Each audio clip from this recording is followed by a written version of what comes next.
Les dirigeants dirigés de l'Afrique sont passés maîtres de l'art de la corruption de masse. Même si l'Afrique est riche, mais les Africains sont pauvres.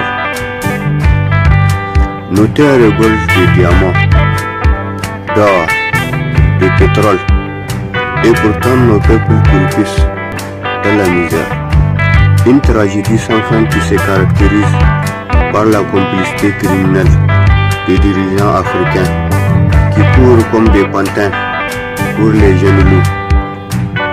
Je parle de ces dirigeants qui représentent les gardiens de nos champs, les geôliers de notre destin. Ces chefs d'État qui, au lieu d'être des boucliers, se transforment en complices du néocolonialisme.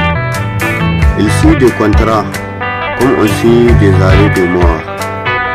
Leur palais doré contraste avec les bidonvilles où s'entassent ceux qu'ils ont vendus. Des rois sans royaume, des présidents sans souveraineté.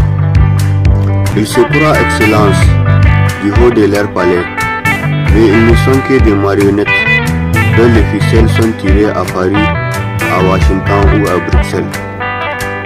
Je parle de ces dirigeants fantômes qui jouent dans un théâtre d'illusion écrit par l'Europe et l'Amérique. Des marionnettes qui signent des décrets comme des acteurs récitent un script écrit par d'autres. Leurs discours sont des échos, leurs lois sont des photocopies, leurs décisions sont des ombres projetées par des loups costumés. On les appelle excellence, mais où est l'excellence dans l'art de servir les intérêts des petits-fils du colonisateur? Ils ont